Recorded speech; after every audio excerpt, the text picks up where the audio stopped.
welcome to the official EggFooty tipping competition round 5 predictions. Now, as you can probably surmise, I'm in a much better mood than last week. I had a decent week. I got about 5 out of 9, which, given how awful tipping has been this week, I'll take that as a win. Up until the Essendon GWS game, I'd only gotten 2 correct, so it was looking pretty dire. But luckily, Essendon, Melbourne, and Geelong, they came through in the clutch. It was looking pretty bad for Geelong for a while, but they came through. Shout out Jeremy Cameron, bowling over umpires, kicking snags, etc, etc. Anyway, here's the rest of my tips. Not bad. Not bad, just about what I expected. Some of these tips, I'm thinking to myself, what the hell was I thinking? You're not going to get all of them. I think it's pretty much impossible this season to get a 9 out of 9, but I'll certainly try. Now let's have a look at this round's top 10. So we got a few guys hanging in there in the top 10. There's been a lot of movement the last few weeks. People are jumping in and out, but we got a few guys hanging in for dear life. Hopefully they can hold on. Hopefully they keep tipping good. But so far this season, there hasn't been a top 10 stay the exact same from one week to the next. So that's very good. At least the competition is tight. As for me, I am, as it stands right now, I am currently ranked 159. It's no good. I'm in a bit of a free fall at the moment. I'm trying desperately, but no matter what I do, I just keep getting bombarded. I think if I get below 200 after this week, I'm gonna just cry. Let's see if I can avoid that as we go through my round 5 predictions. Now, you might notice something different with the set this week, and that's because I've journeyed to Adelaide, like the rest of the AFL, for the special Gather round. I'm just chilling on the hill at Adelaide Oval.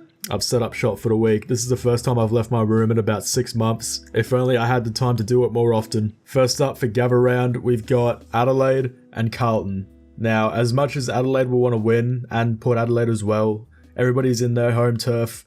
They have a point to prove. I think Carlton's going to get up by about 15 points against Adelaide.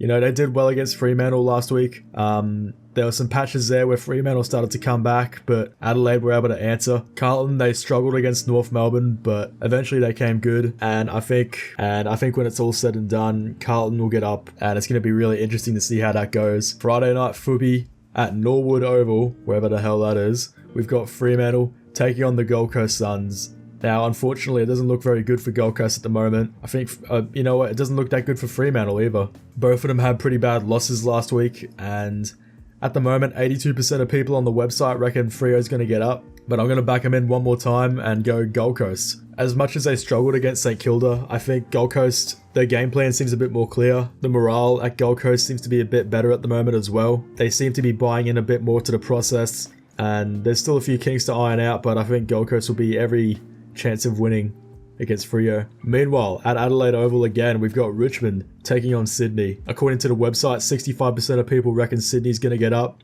and I agree. I'm going to go with Sydney to get up against Richmond. Now, Richmond were in a crazy game last week. They were down by 35 points, clawed their way back up to win, and then Western Bulldogs came and stole it right from under their noses, so I don't know how they're going to respond to that. They've got a few key players out, Lynch, etc, etc, and Sydney coming off a heartbreaking loss last week against Port Adelaide. They'll be looking to rectify that loss, and I think Sydney's going to be too powerful for Richmond given the players that they have out. Saturday afternoon, in the middle of bumf nowhere, we've got the Brisbane Lions taking on North Melbourne. To say that the first 4 weeks of the season have been a roller coaster for Brisbane Lions fans would be the understatement of the f***ing year. First we get flogged by Port Adelaide, and then we get up against the Demons, and then we lose to the Bulldogs, which we had no business doing, and then we get up against Collingwood in a big upset. I had absolutely no confidence in my Lions last week. Now I do have confidence in them again, so that can only mean one thing. We're probably going to choke against North Melbourne, but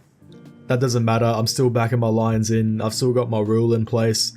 That's not going to change this entire season, no matter if we finish with the wooden spoon or if we finish with the Premiership Cup. I'm still backing my Lions in no matter what. Even though North Melbourne have every chance of winning, they seem to be pretty determined. They've got a few players coming back from suspension, I think. So it's going to be a very interesting game to see. I wish we were playing in an actual football ground and not a cow paddock, but that's neither here nor there. Saturday afternoon footy, back into civilization at Adelaide Oval. We've got Melbourne taking on Essendon, and I'm pretty comfortable in tipping Melbourne for this one.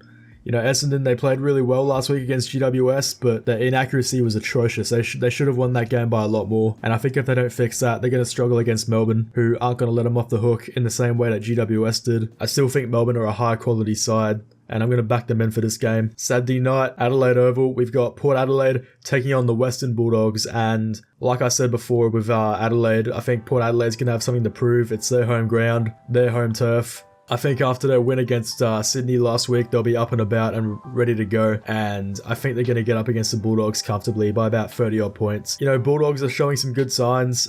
They beat my Lions, but I don't know if they're going to be able to get up against Port Adelaide, especially given it's Adelaide Oval, Gabba Round, big week for South Australia, and I think Port Adelaide's going to get up. Sunday afternoon, we've got Geelong taking on West Coast, and I think I've got Geelong winning comfortably by about 40 odd points after what they did to Hawthorn last night. It doesn't look like anybody can stop Jeremy Cameron right now. He is single-handedly carrying the Cats. He is single-handedly saving the Geelong Cats season as it stands right now. Unless West Coast can figure out how to stop Jeremy Cameron, they're not even going to get close, unfortunately. Sunday afternoon at Norwood Oval, GWS taking on Hawthorn. Now, based on their coach, Sam Mitchell, and how he's handling things at the moment, I think GWS are going to get up.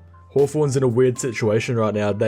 I'm worried about Sam Mitchell. Like, he didn't handle it well on Monday. Let me put it to you that way, because yeah, that was quite horrendous. You know, GWS, they do have a pretty inexperienced head coach, but I've got a good feeling about GWS for the Hawthorn game. I think they'll get up. Finally, Sunday afternoon footy, Adelaide Oval, Collingwood taking on St Kilda. Now, I just read a story the other day about how some absolute fucking brain rot journalists demanded that we relocate this game back to Melbourne. And I think if you want that to happen, you're a fucking cunt, and you should be castrated so you can't have any more children, and you should be strapped to a fucking rocket and blown off to in a different country. In the words of a great man, fuck off to China, go somewhere else. Now that I've got that out of my system, I think Collingwood are going to get up against St Kilda. Like I said last week, they've got to lose sometime. You know, Collingwood are in red hot form. It'll be interesting to see how they adapt to the ruck situation. You know, McStay last week, he did a decent job, but it'll be interesting to see how they go against St Kilda. As for St Kilda, I think this is going to be their biggest test. Two premiership favourites going at it. It's going to be a really cracking contest. I wish it was at a better time slot and not Sunday night. But you know, it is what it is. It's going to be a cracking contest, and I reckon when it's all said and done, I think Collingwood's going to get up. There you have it. The official round 5 predictions for the tipping competition. Do you think they're good? Do you think they're bad? Do you think I'm a fucking moron who has absolutely no knowledge of football? Let me know in the comments down below. And make sure to join the tipping competition. Links in the description. Follow me on Instagram, Twitter, join the Discord, yada yada yada. Good luck with your tipping, and I'll see you next week for round 6.